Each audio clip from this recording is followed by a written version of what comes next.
Hi everybody, I'm Jessica J, and I just wanted to show you some clean eating cookies that I made this afternoon. And I'm not going to lie, they're not exactly like a normal chocolate chip or fruit oatmeal cookie. You know, these ones I actually put Saskatoon berries in, so I was thinking they're not exactly like a regular oatmeal raisin cookie or anything like that.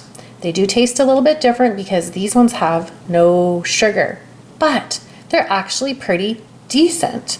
And they make an excellent grab and go guilt-free snack. They store really, really well in the fridge. Just throw them in a Tupperware. They hold together really nicely, and they also freeze really well. So they are an awesome little snack, and you can make them ahead and put your favorite things in these little oatmeal cookies. So I have here today some Saskatoon berries, but you could put raisins, sunflower seeds, pumpkin seeds. Oh, I have a little bit of unsweetened coconut in these today. And you can check out the texture. It's not like a regular cookie, that's for sure. They're a little bit sort of spongy, and that's because they're made with mashed banana. So I'll give you the recipe. You can give something like this a try if you're interested.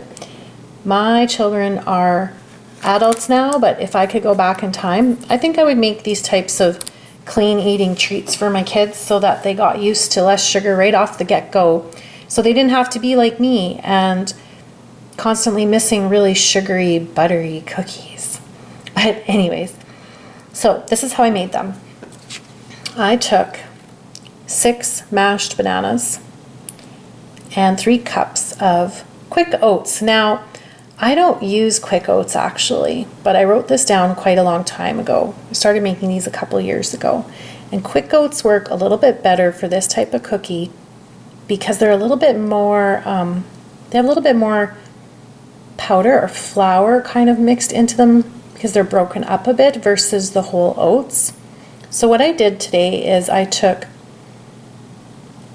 my coffee grinder and I ground up about half of a cup of the whole oats in the coffee grinder to make sort of a powdery flour, and added that in as well. And to be honest, today when you see all these cookies here, this was 8 mashed bananas.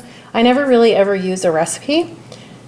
I just throw things together, but I wanted to show you a recipe to give you an idea of how to make this. So I used about 8 mashed bananas today and probably about 3.5 or 3 3/4 cups of oats.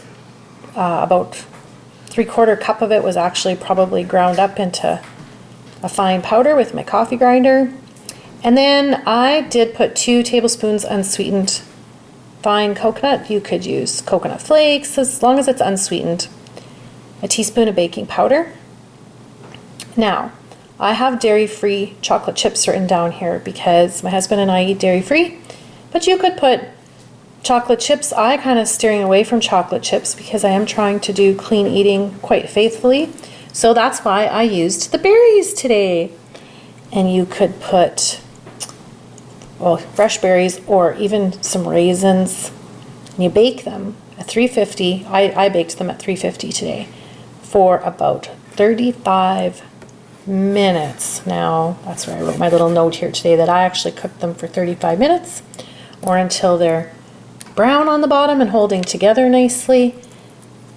Just a little tip, the way that you plop these down on the cookie sheet is the way that they stay looking. They do not puff up at all. They don't spread out. They don't spread out and stick together or anything like that. So I was able to bake these really close together on the sheet. Just plop them on. Basically you're cooking it long enough so that it just all holds together and the banana cooks a little bit. When you plop them down on the cookie sheet, the mashed banana will have to cover the oats, but the cookies will still be really, really moist and almost not holding together. And that's okay because once they bake, they hold together. If you add enough oats to where you think they're, quite dry and easy to hold together, when you bake them, they'll be quite dry to eat as well. So like this, when they're just holding together with the banana and the oats and you plop them on the sheet, they usually hold together. You'll have to experiment once or twice and you'll get the hang of it. Worst comes to worst, you have some cooked banana and oats that don't stick together. All you have to do is crumble it up, throw it in a bowl, and it'll become your next breakfast. So no worries, just attempt things and see how you like it. You could add a little bit of stevia if you wanted, if you're not used to having cookies that are not so sweet tasting. You could add some date paste, a little bit of perhaps maple syrup. Clean eating alternative baked goods are rampant on the internet, and I welcome anybody to go check out some of those recipes and try and recreate your favorite things.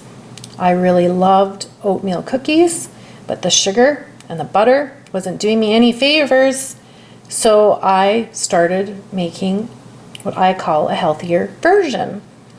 You can add some sunflower seeds, pumpkin seeds, and get in a little bit of healthy fats. Make sure you don't go completely fat-free or anything like that. And that's my thoughts this evening on some clean eating cookies. Now these are what they call whole food plant-based compliant, which is a style of eating that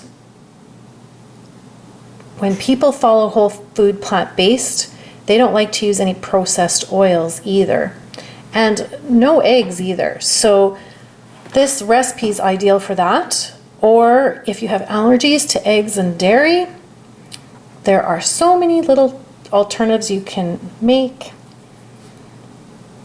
I actually can't eat oatmeal, so I'm making these tonight for my husband and my mother-in-law. I used to love oatmeal cookies, but then I found out I was intolerant to oatmeal, so that's a different long story. And that is an example of a clean eating treat. And if you have any questions, feel free to comment below. And if you like my video, please subscribe.